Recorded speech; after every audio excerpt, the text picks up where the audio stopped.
The World Cup due to launch on Thursday, celebrations are being overshadowed by massive street protests in Brazil's largest city of Sao Paulo. The city was brought to a standstill over the past few days by transport workers having a strike over low pay.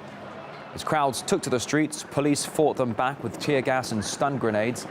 Meanwhile, half the city's metro stations were out of action and traffic gridlock took over the city centre. Sao Paulo has become the main focus of national discontent over the massive cost of venues and infrastructure built for the World Cup, much of which has not yet been completed. In fact, one of the flagship projects, a new monorail, partially collapsed in Sao Paulo on Monday, killing one construction worker. And the global media, in no mood to give Brazil an easy ride, are taking every opportunity to highlight organizational failures, security issues as well, problems and accommodations for the many thousands of fans.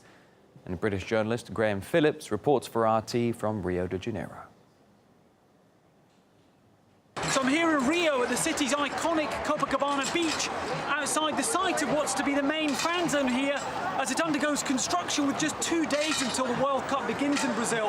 Now, hosting the World Cup should be a celebration for any nation, particularly one as famously football-obsessed as Brazil. Now, the Brazilian national team has won the World Cup 5 times. That's a record. But the reality is that this World Cup here in Brazil has hit the headlines for all the wrong reasons. It's the most expensive World Cup in history, costs of over $11 billion. Now, that's a record in a country which still struggles with poverty. We've seen actions across Brazil, protests at events such as the clearing of the favelas and rising inflation, and at conditions which have seen reports of 8 workers killed on World Cup construction sites, as a feeling of general dissatisfaction has coursed throughout the country. We have had these surveys, and there was even one showing 72% of Brazilians earlier this month feeling negatively about the World Cup. But we have in some quarters sentiments that the time for this might have passed, and that now, with the World Cup imminent, kicking off in 2 days on Brazil's Valentine's Day, the 12th of June, it could be the time to show some love for this once-in-a-lifetime, this truly international event, the World Cup here in Brazil. This is Phillips with RT.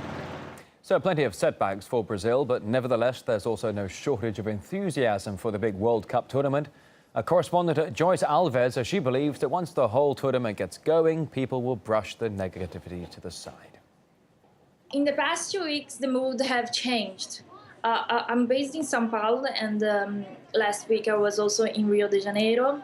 The idea that I got from these 2 cities is that people are starting to get ready for the parties and the celebrations. I think from now on, we can expect people to be more in a positive mood, because I think from now on, the focus will be the sport. Brazilians will think, well, it's done, we're hosting it, there's nothing more we can do against the World Cup, so let's celebrate and have fun.